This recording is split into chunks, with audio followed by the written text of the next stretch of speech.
how could you let these fires burn, knowing we're going into a prolonged stretch of red flag days, which is the perfect recipe for explosive fire behavior? Defending Utah covers the stories others are just too often afraid to touch. They don't nibble around the edges when it comes to pointing out threats to our liberty. They're not afraid to name names and call out organizations. This is Defending Utah Radio, every Friday morning at 9 on K-Talk 1640. Defending Utah. Think right and wrong, not right and left. Join Defending Utah, because if you're not already on a government watch list, you should be. Good Saturday afternoon. This is Enoch with Defending Utah, and you're listening to Defending Utah Radio on K-Talk AM 1640. So everybody, I think, has gone outside at one point in time in the last few days, and I don't think anybody is unaffected by the air and the fire in the valley. I don't know how far this goes. I don't know to what extent to the borders of the state of Utah or exactly how far, but it's a pretty big deal. So we have sports events being canceled. We have, people just don't want to go outside in general. My kids' soccer games were canceled. Why? Because it smells like campfire everywhere, right? So how did this happen? What's really going on? There's a lot of questions that kind of remain unanswered, and there are different things we're told from different people with varying opinions on this subject. Okay, but so I came across a post today by a former firefighter who was discussing on his wall some information related to these fires. And so we were able to get a hold of him and bring him on as a guest. And so we're going to hear from him. If I can introduce, I'll give you a little bit of background on Chance Schmidt. He worked for the Spanish Fork Ranger District for a number of years, and he was also a deputy sheriff for the Salt Lake County Sheriff's Department. So he was a firefighter, and he was a deputy sheriff, so a policeman for almost 8 years. And he has a lot of experience regarding this type of thing. And so we're going to talk a little bit about some of the questions he's brought up. So let's talk a little bit about what he was saying this morning. Chance says that he was watching a little tiny plume of smoke southwest of Birdseye, and he called the Spanish Fork Ranger District office and asked if they were aware of a fire near Pole Canyon. And so the lady was nice and said, "Oh yes, we are aware of this fire." So this is the first thing the public needs to understand, is that these fires, they're well aware of them in the beginning, and that they were letting them burn. So what they said was that it was 100% contained, and they were letting it burn. And now there is this argument sometimes where people say it's healthy for the ecosystem to let fires burn, and in the right context, I understand that's correct. So, but later that day, he called again, and there was reported the other fire burning in the Nebo Wilderness, and was told the same thing. So they were aware of these fires, and they were letting them burn, saying it's healthy, and don't worry, we have it completely under control. And so let's welcome our guest, Chance Schmidt. Chance, you're on Defending Utah Radio with Enoch. Are you there? Yeah, thanks, Enoch. Definitely some good information there. Great, yeah. So this is, you called the Spanish Fork Ranger District just kind of as a concerned citizen at first, right? Trying to just let them know, hey, did you know there's a fire? And they were very well aware of it, right? So tell us, with your background as a firefighter, what would have been the normal protocol in this kind of a situation? Well, I called in on Wednesday, and like you said, they were well aware of it. Now, containment means that there is fire line around the fire. So when you hear a fire is, 5% contained, that means they have line around 5% of it.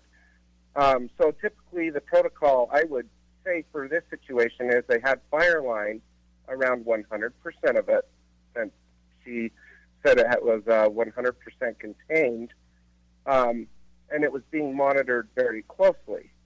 And the weather forecast is what concerned me, being how we had a prolonged stretch of red flag warning. Red flag warning is when you have low relative humidity, typically in the single digits, and then high winds and it's hot. And all those make for a recipe for explosive fire behavior. And when I called in again and said, I've noticed there's also one in the Nebo Wilderness area as well. You guys are aware of that one also. She stated, yes, we're well aware of that one. That one's also 100% contained. And it's just burning down in dead timber, which, fire is good for the ecosystem, just not on the cusp of a prolonged stretch of red flag warning days. Okay, so what about someone who would say, okay, great, they were containing a fire in a healthy manner, and, it was on accident, they let it get out of hand. Does it seem like that's a plausible excuse that could have gotten out of hand, or possibly was it that you said they had a week-long stretch of warnings and red flags regarding this?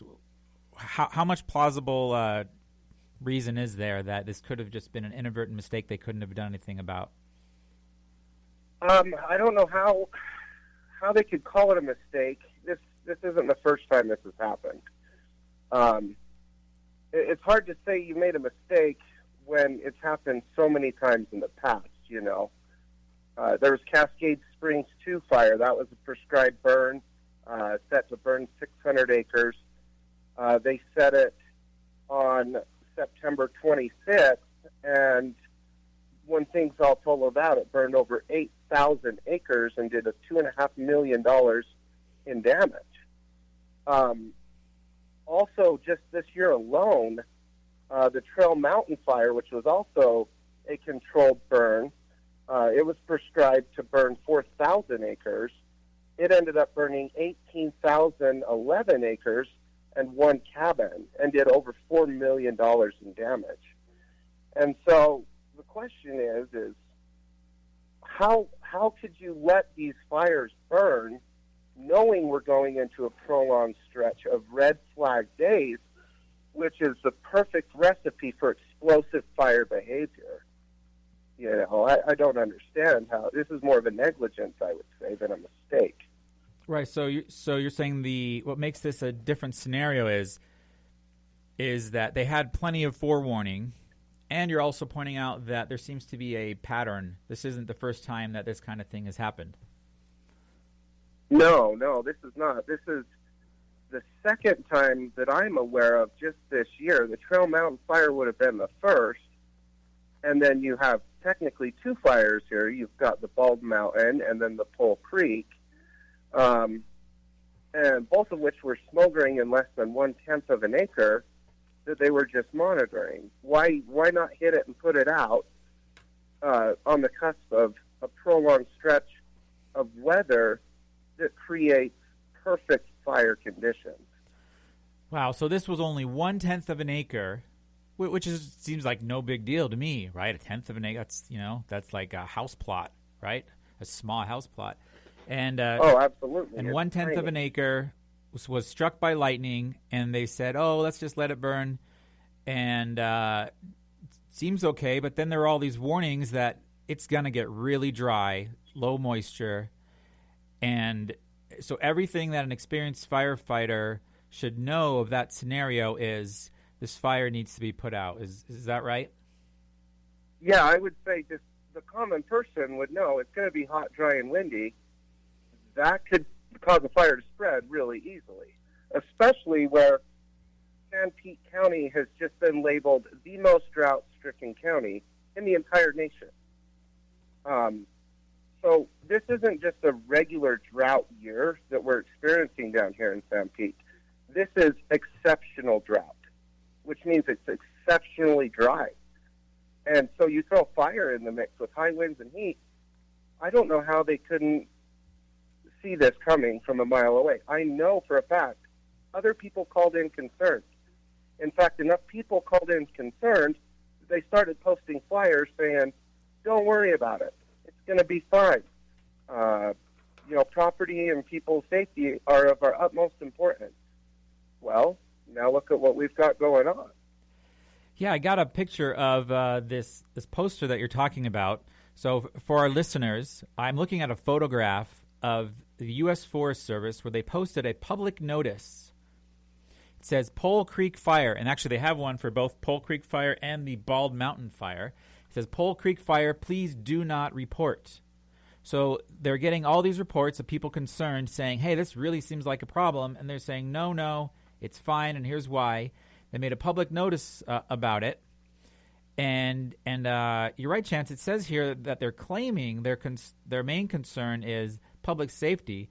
Then it's also interesting. They have another point on there where it says that we're managing this fire with a strategy to enhance wildlife habitat. Sounds to me like wildlife habitat was a higher concern than people's safety, in my opinion, from this poster. Yeah, I'm speechless, honestly. I'm furious. I know a lot of people out there are even more furious than I am, especially the ones whose homes could burn. I mean, if you want to do a prescribed burn, typically when I worked for the Forest Service, we would do prescribed burns at the end of October. And the reason why we did them at the end of October is because, one, you don't have the high heat that you have as this time of year. You don't have typically the conditions to cause an explosive fire. And so we would start our controlled burns at the end of October, and they would go out typically in November, either due to snowfall or they'd just burn themselves out because it's cold and it's more humid. I'm all about fire in the ecosystem, but there is a time and place for it. And to let these two fires smolder and just kind of creep through the dead and down stuff right now this time of year, to me is crazy. And I don't know how nobody could see this coming. I was calling in this last Wednesday and saying, are you guys not concerned about this? And they're, no, we've got it 100% contained. We've got fire crews on standby. It's totally under control. And, ultimately what this has caused is 5,000 people to be displaced. The whole Nebo Loop and Payson Canyon area is a total loss. Not to mention, that's just that side of it. Then the Pole Creek side. That's going to be a total loss. Who knows how many homes are going to burn. And if they do save the houses in Woodland Hills and Elk Ridge and Cover Bridge Canyon, the mountain's still going to burn. And anytime you have a fire go through with this high of intensity, it burns right to the dirt. And if the fire doesn't get the houses, their next major concern is going to be mudslides, debris flows, and of those types of things. I mean, it's a proven fact that you have a fire go through with this intensity, you're going to have mudslides. You're going to have debris flows. And so if it doesn't get the houses, they've got to worry about that next. Okay, thanks, Chance. We're going to pick up on that and the effects it's having on people right after the break. We're going to a hard break, and stay with us just for a moment. This is Defending Utah Radio. This Defending Utah broadcast is brought to you in part by K-Talk Radio AM 1640, Black Lotus Web Development, blacklotuswebdev.com, the United States Constitution Made Easy to Understand by Dr. Lonnie Crockett, available at the Defending Utah Liberty Store, Shem Financial Services, 801-856-6151, Trust Plumbing, 801-808-5470, Higher Calling Firearms, highercallingfirearms.com, Pioneer Family Scholars, American Appliance, 801-254-2566, and Anderson Accounting, 801-225-03 96.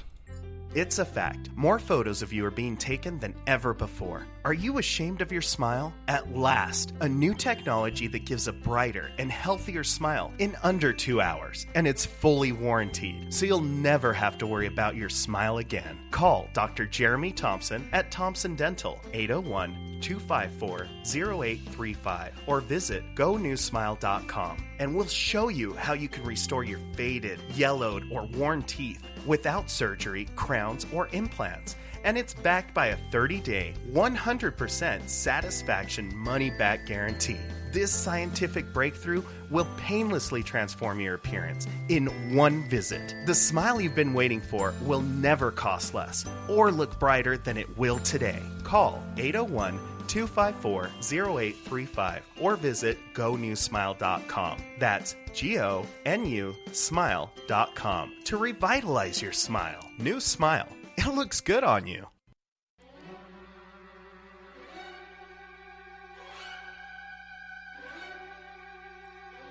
Can't get enough Defending Utah Radio? Then follow us on Facebook and subscribe to Defending Utah's YouTube channel. DefendingUtah.org. Think right and wrong, not right and left.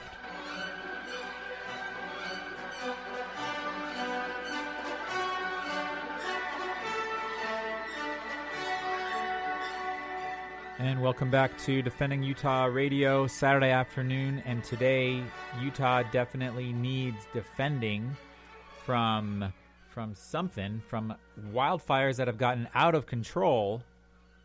And we are talking to a guest, a former firefighter with the same district that should have been responsible for this fire.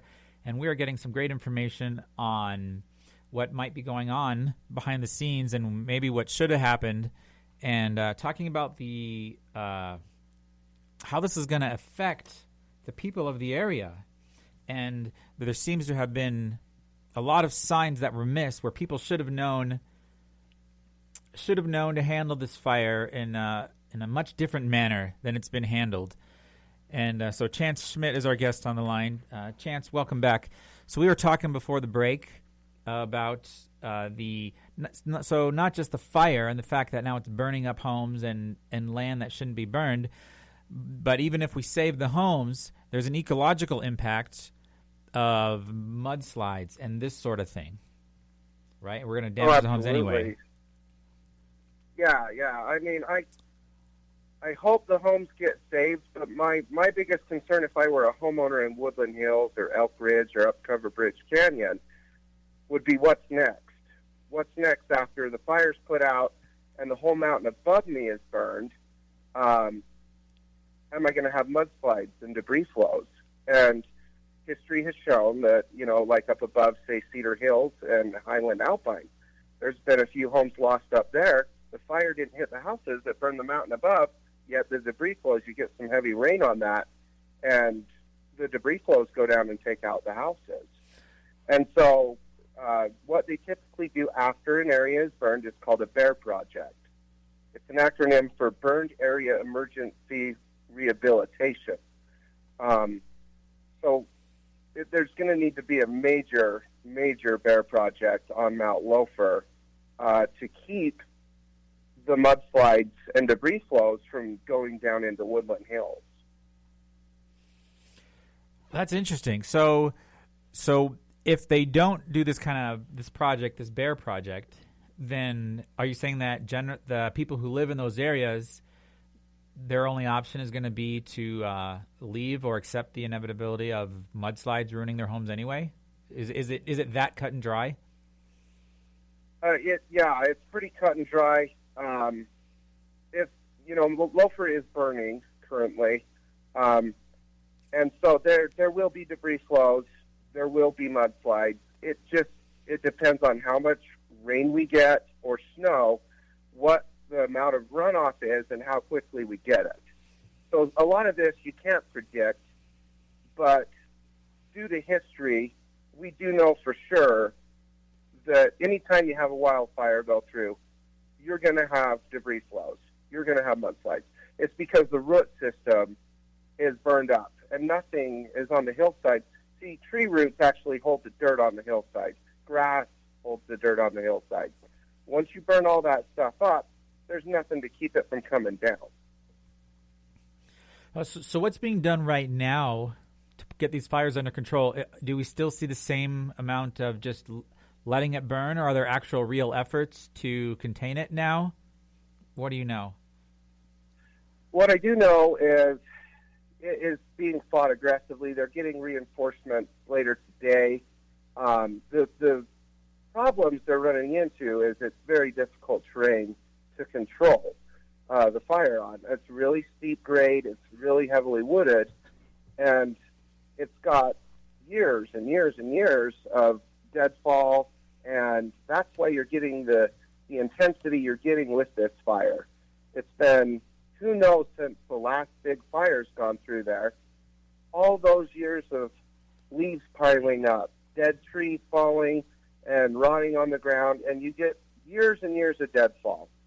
And you mix that with the red flag warning, and you have very intense fire, which actually doesn't just burn what's above the ground. The flames will travel, and the fire will travel through the root systems of the trees. And it's a pretty commonplace for, you got to really watch as a firefighter when you're walking through a burned area that you don't fall into a hole where a tree used to be.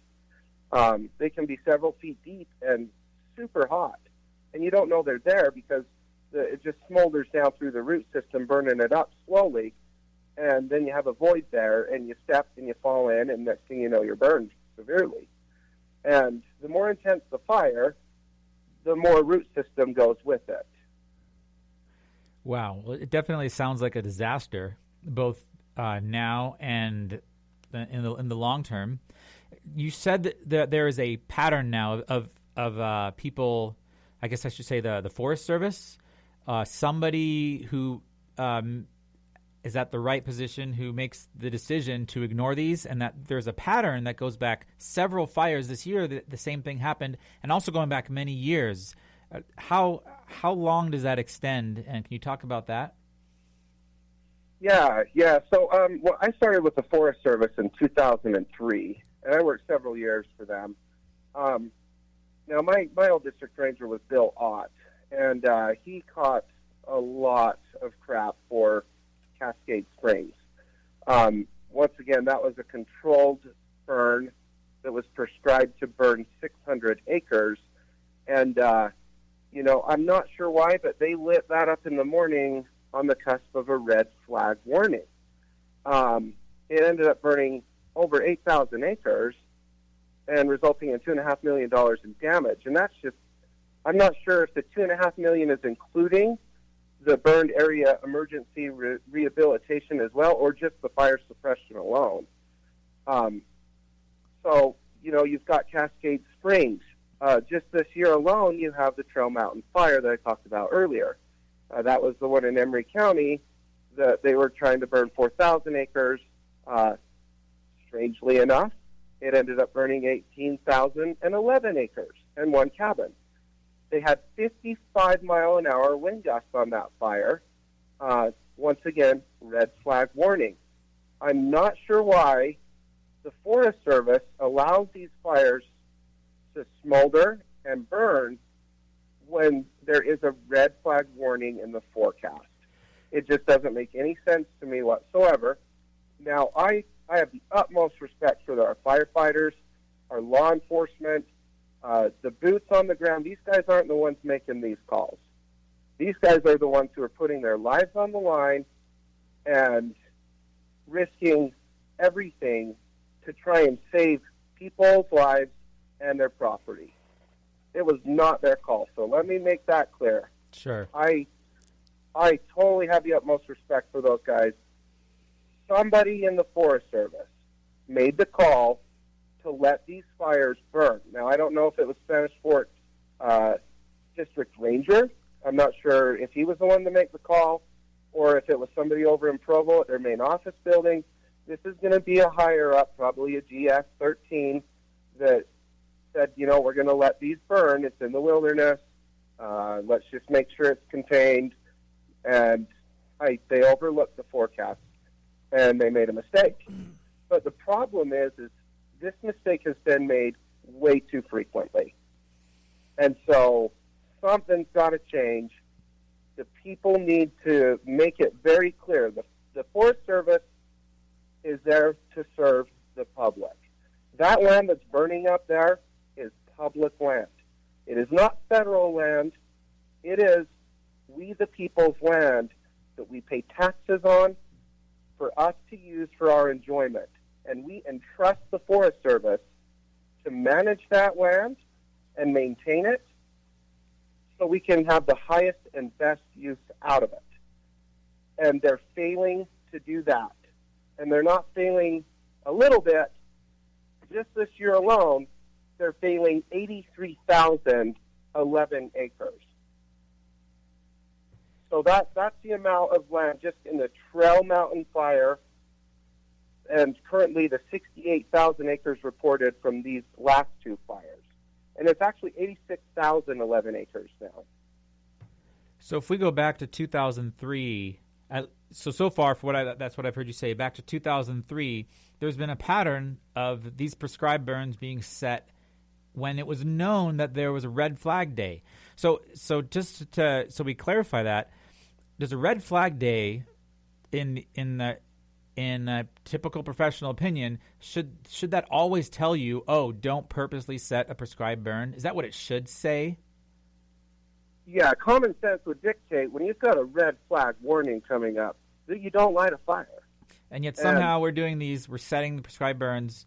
Somebody's making the decision. So, and I like what you said, how our first responders, right, we're grateful for them putting their lives on the line, but yet we have bureaucrats, government bureaucrats. A lot of times in these kinds of things, they're unelected individuals making decisions that affect everyone else's lives. Oh, absolutely. There's no reason that there should be 5,000 displaced people right now. There's no reason that firefighters' lives should be on the line right now, in my opinion, for these two fires. If they want to let them smolder and burn, fine. But do it at the end of October, when you're not going to have explosive fire growth like we've had out of these two. Like I said, fire's good for the ecosystem. I agree with that. It kills the pine beetle. It creates an environment where you won't have explosive fire growth if you have fires go through occasionally. The problem is letting these two fires go on the cusp of a prolonged stretch of red flag warnings, which, I mean, it baffles my mind. I don't know how common sense didn't kick in and say, hey, we've got some major fire weather coming up. We should probably get a handle on these two little ones up here so we don't risk countless firefighters' lives and over 5,000 people's homes. So Cascade Springs down in 2003. There are 3 fires just this year, I think you said. And you sent me another one about the Mill Flat Tire, March 2010. What's the total number of acres that you think over the past 2 decades that have been irresponsibly just let burned? Do you have a guesstimate, maybe? Are we in the millions of acres? I don't even have a guesstimate. The Mill Flat Fire was July 25th in 2009. And that one was started, I believe, by lightning and left to smolder for over a month. A month, wow. And then once again, the red flag warning kicks in. The fire explodes to over 10,382 acres with 11 structures burned, 2 of which were homes. Do we have any kind of idea how, since this has been going on for so long, how it has affected populations and people? Have people generally left these areas, like in a large percentage of them, after these fires? Have you noticed any of that, or? Well, Cascade Springs, you can't build houses up there. That's all on forest land. Okay. It just, we as the public, we enjoy our forest lands. We don't want to go up to a scorched, charred environment. We want to go up to a nice, green, healthy environment. Right. And so when they prescribe 600 acres and it ends up burning over 8,000, it kind of makes the public mad. Sure. And the Mill Flat Fire, it's also out down in southwestern Utah. That's all like camping area, for people to use and enjoy the outdoors. Now, Woodland Hills, it's been growing a lot up there, but there hasn't been a fire through there ever. Elk Ridge is growing in population as well. I do real estate.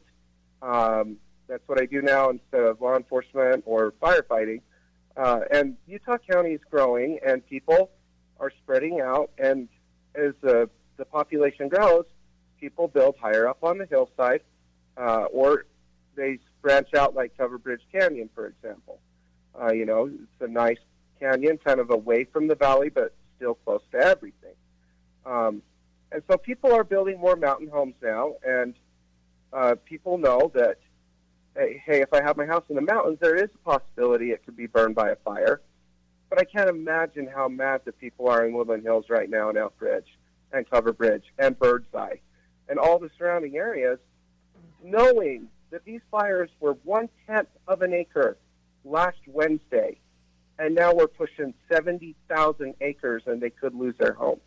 It would take very minimal resources to have put them out last Wednesday, and now we're looking at millions and millions and millions of dollars to fight these fires, risking the lives of the firefighters, risking lives of the public, and everything they own, everything they've ever owned.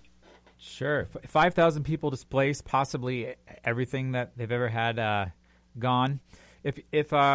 So for our listeners, if you have a question you want to ask Chance, you can call in 801-254-1640.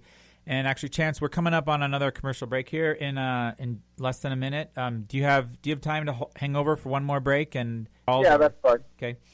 Okay. So some kind of other things I want to talk about are, and we'll address this after the break. But if a lot of these fires, if we have this pattern of them being let go, I'm kind of curious: is there a larger percentage of fires maybe that are handled properly? And so after the break, maybe we'll continue that discussion.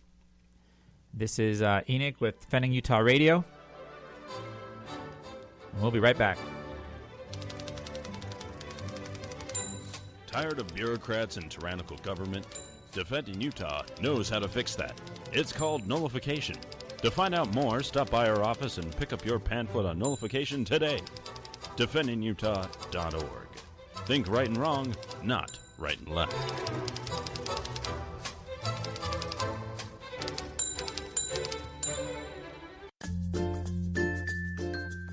This Defending Utah broadcast is brought to you in part by K-Talk Radio AM 1640, Black Lotus Web Development, blacklotuswebdev.com, the United States Constitution Made Easy to Understand by Dr. Lonnie Crockett, available at the Defending Utah Liberty Store, Shem Financial Services, 801-856-6151, Trust Plumbing, 801-808-5470, Higher Calling Firearms, highercallingfirearms.com, Pioneer Family Scholars, American Appliance, 801-254-2566, and Anderson Accounting, 801-225-0396. It's a fact. More photos of you are being taken than ever before. Are you ashamed of your smile? At last, a new technology that gives a brighter and healthier smile in under 2 hours. And it's fully warranted, so you'll never have to worry about your smile again. Call Dr. Jeremy Thompson at Thompson Dental, 801-254-0835, or visit GoNewSmile.com, and we'll show you how you can restore your faded, yellowed, or worn teeth without surgery, crowns, or implants. And it's backed by a 30-day, 100% satisfaction money-back guarantee.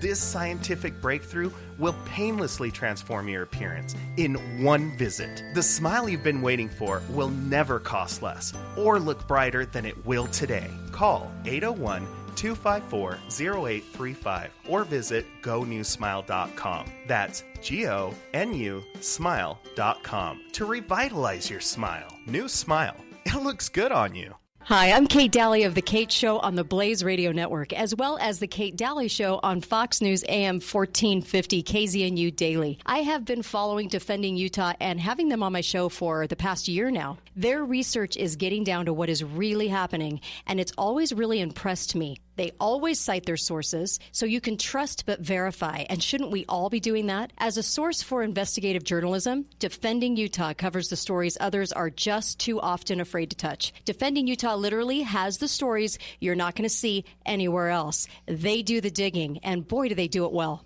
They uncover stories about what's going on in Utah that nobody else does. But I think what's really great about Defending Utah is that they're organizing to help you stand up and do something to defend liberty and to stop those that are working to enslave everybody. They actually offer solutions to help you know what to do and how to do it. These guys are fantastic. Please join me in giving your support to Defending Utah. If you really want to affect change, support good and honest journalism. Support Defending Utah. This is Defending Utah Radio with Enoch on Saturday, Saturday, September 15th. And we are talking about the fires that are going on. And we have a special guest here, a former firefighter, and who is giving us his insight and some history on the fires that have gone on in the state, really going back 15, 20 years or so. And if you have a question and want to ask about anything related to the fires, please call in 801-254-1640. And you can ask Chance a question.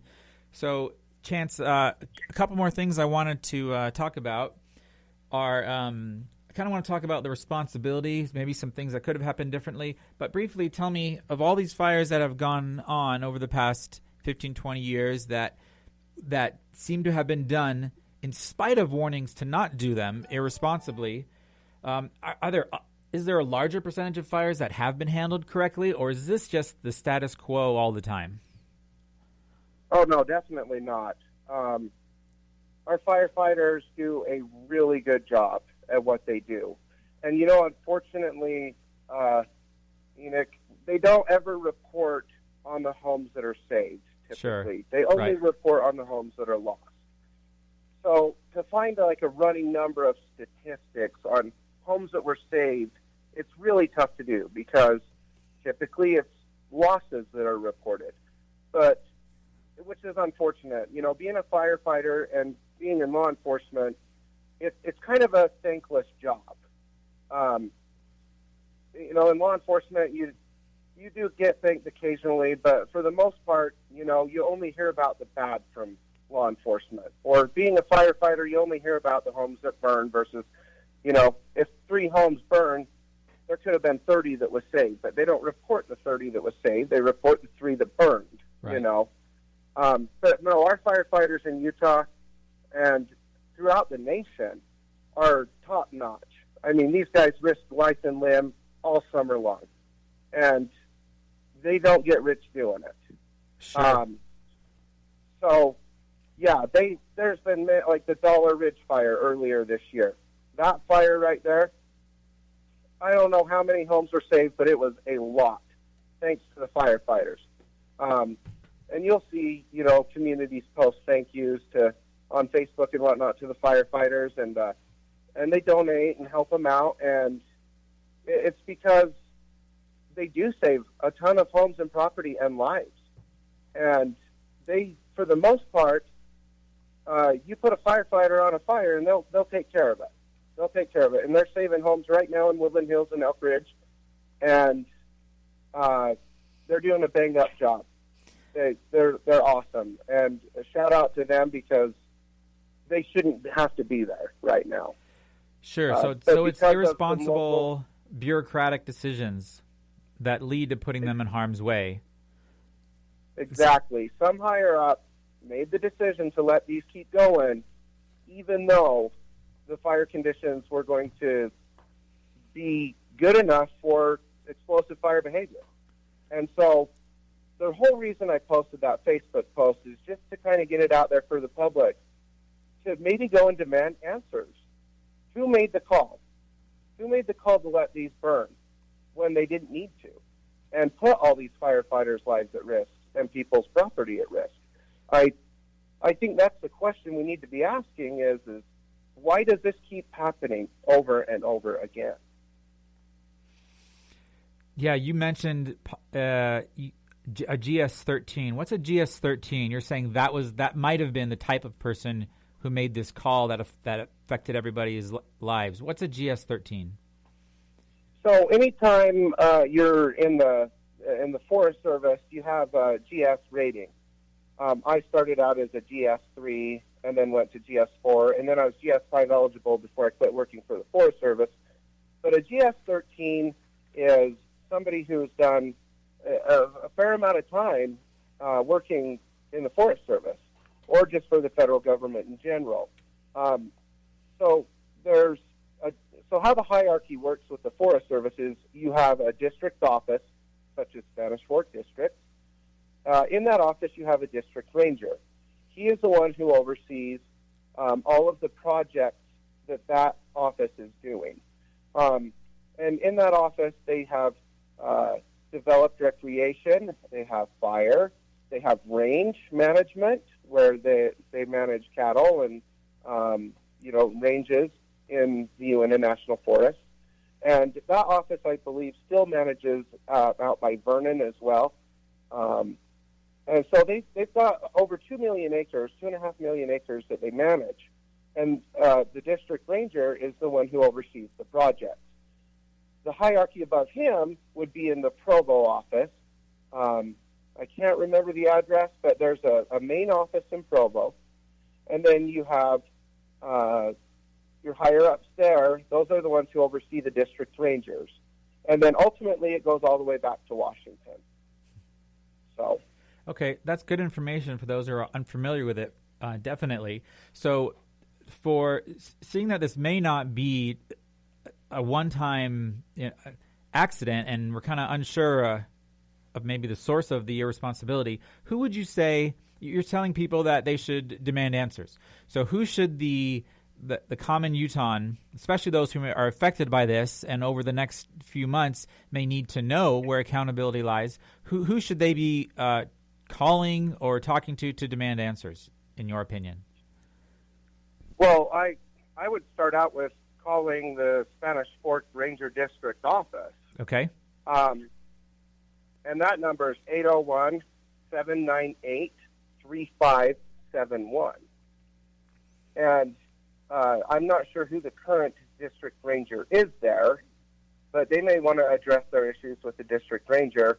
And then if he can't answer it, he can refer them to his boss, which would be over in Provo.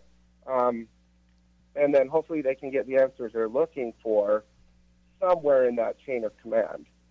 And staying firm on wanting accountability is important if this is going to stop happening, right? And we're going to stop putting volunteers and workers in harm's way unnecessarily, right? So we have a couple of phone calls, Chance, and so we're going to take a couple guest calls, and they may have some questions for you here. So let's go with line 4, Rob in Salt Lake City. You're on Defending Utah Radio. So how you doing today? Good, Rob. Do you have a question for Chance, or what's your comment? Yeah, Chance, what do you guys do in the off season, like in the wintertime? Well, I don't work for the Forest Service anymore. I haven't for a number of years. But typically in the off season, so when the Forest Service hires people on, they hire them on as seasonal employees. And so my typical season would be from May to November or October. It just depended on what we have going on in the fall. Some years, if you got allocated more money, you could do a burn area a bear project, and that could keep you working later into the year. If there weren't any projects going on, like fire rehab projects, then typically your season ended around October. So does your pay stop at that time too, and benefits? What's that? Does your pay and benefits stop at that time? Yeah. As a seasonal employee, you don't get any benefits. I think you may now. I think they've changed that. But when I worked there, you didn't get insurance or anything like that. You got paid hourly. Do they have year-round firefighters? They do. They have typically only a couple guys, maybe one or two in the Spanish Fork District. When I worked there, the guy's name was Eric Nielsen. He was year-round, and I think they put them on what's called an 18-8 schedule, which is 18 weeks. 18 months on and then 8 months off. I can't remember. So, Rob, what's your question that you're hoping to get at? Well, I heard some people talking one time, and they had said that a lot of these federal firefighters, they go to down to Mexico and help with that country and their fires and go to different countries. And I was just wondering if that's true. No, that's not true. The Forest Service is a federal employer, and so they stick with the United States. And most of the firefighters are seasonal firefighters. There's only, like I said, one or two guys that are on full season, year-round type status. Gotcha. Okay, Rob. Thanks for calling in, Rob. Call back anytime. You got it, buddy. Okay, and then we're going to go to, let's see, Frank on line 3 calling in Salt Lake City. Frank, you're on Defending Utah Radio. Did you have a question for Chance? Yeah, thank you. Yeah, I missed the first part of the show. I understand that the fire season is lengthening. I was wondering if the Forest Service looks at this as a symptom of global warming. I can't speak on the Forest Service's stance as to if they would link this to global warming or not. So, sorry, I can't answer that question for you. You'd have to call the Forest Service and ask them kind of what their thoughts are there. But I agree. I agree that the fire season is longer and hotter than what I remember in the past indefinitely. And can you foresee a time when there will be a almost like an Army or Navy service? There will be a Forest Service fighters, year round. If this gets any worse, and the bark beetle thing, that's getting way out of hand. That must be a symptom of really warm temperatures.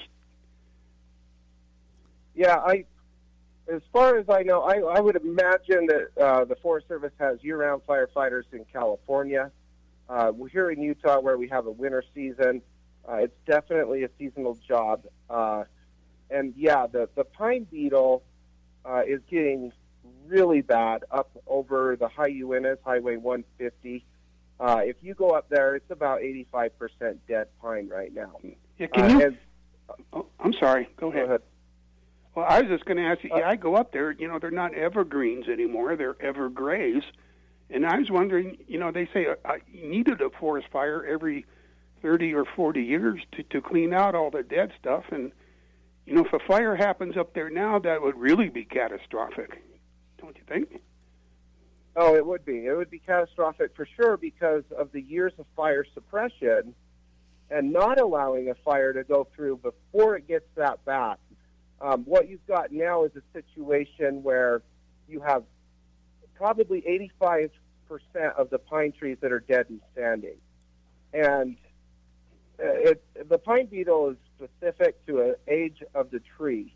It does not attack younger, smaller trees, but once those trees hit maturity, they're gone instantly because the pine beetle will start attacking them as well.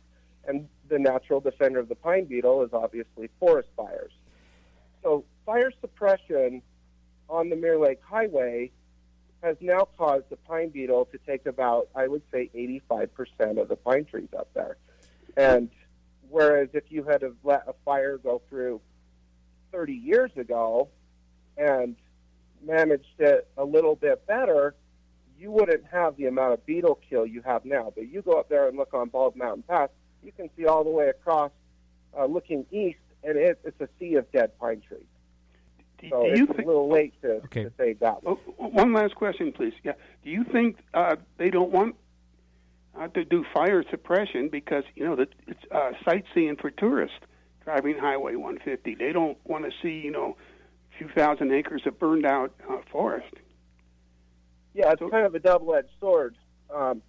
You obviously don't want it all to burn because it's not going to look good for a number of years after. But on the flip side of things, you go up there now and it's all dead anyway. So Do you want a dead forest, or do you want a burned forest that comes back and is alive and healthy later? As of right now, you got a dead forest with, I don't know how many years it's going to take for the pine trees that are growing now to come back. But even if they do, the pine beetle's so abundant out there that it's just going to take the trees anyway once they get older. So why not? Anyway, we're coming up towards the end of the show, but thanks for calling in, Frank. And call back anytime. Unfortunately, we have a limit on time. But I think, as you said, you missed the beginning of the hour. While fires can be healthy in the right context and the right scenario, there's always a right way to manage them. And so the concern was that bureaucratic decisions are mismanaging the fires when there were warnings that they would get out of control and they would go beyond like healthy burns and so forth. But anyway, Chance, I appreciate you taking the time on the show to come and talk to us and give us some insight and background into this. And are there any kind of final last things that you'd hope our callers would do? You kind of talked about having them keep people accountable, or do you have any last opinions on how they can educate themselves on this issue? Yeah, I think the people in Utah need to come together. And first off, I would ask them to help the people in Elk Ridge and Woodland Hills, Birdseye, Cover Bridge Canyon, all those areas affected by these fires. Let's all pull together and help these folks out. Absolutely. In any way you can, And then the next step would be, get this situation handled. Then the next step is we really need to hold some people's feet to the fire who are making the decisions to allow these fires to burn prior to conditions becoming ripe for explosive fire behavior. And so I'm not sure if you'd need to get a hold of your state legislator or, somebody like that, but the public needs more input and more say on these types of situations. I know that there are at least a dozen landowners that were calling in very concerned about their property and why they were letting these fires burn. Their concerns fell on deaf ears. Wasn't there a time that's unacceptable. When the Forest Service wasn't necessarily the one that always handled this, but counties or even private ranchers were the ones that defended these lands from fires? And is that right, or is that not right? No. The Forest Service didn't come around until World War II. It was created to help with the economic situation with the war, to give people jobs. Prior to that, ranchers handled their own lands. They managed their own land. But I don't know about you. I feel the state can manage our own lands better than somebody in Washington. Sure, the more local the solution is better. Oh, absolutely. Our locals know what's going on better here than somebody in Washington who's calling these shots and making these policies. And so I know there was a big push prior back to take a bunch of the federal land and make it controlled by the state. And me personally, I think it would be managed more effectively and efficiently if that were the case. Great. Okay, Chance, thank you so much. Chance, the former employee of the Forest Service and in the Spanish Fork Ranger District and Deputy Sheriff for Salt Lake County. Appreciate your time, and you have a good Saturday. Thank you. You too, Enoch. All right. This Defending Utah broadcast is brought to you in part by K-Talk Radio AM 1640, Black Lotus Web Development, blacklotuswebdev.com, the United States Constitution Made Easy to Understand by Dr. Lonnie Crockett, available at the Defending Utah Liberty Store, Shem Financial Services, 801-856-6151, Trust Plumbing, 801-808-5470, Higher Calling Firearms, highercallingfirearms.com, Pioneer Family Scholars, American Appliance, 801-254-2566, and Anderson Accounting, 801-225-0396. It's a fact. More photos of you are being taken than ever before. Are you ashamed of your smile? At last, a new technology that gives a brighter and healthier smile in under 2 hours. And it's fully warranted, so you'll never have to worry about your smile again. Call Dr. Jeremy Thompson at Thompson Dental, 801-254-0835, or visit GoNewSmile.com, and we'll show you how you can restore your faded, yellowed, or worn teeth without surgery, crowns, or implants. And it's backed by a 30-day, 100% satisfaction money-back guarantee. This scientific breakthrough will painlessly transform your appearance in one visit. The smile you've been waiting for will never cost less or look brighter than it will today. Call 801-254-0835 or visit GoNewSmile.com. That's GONU Smile.com to revitalize your smile. New smile. It looks good on you.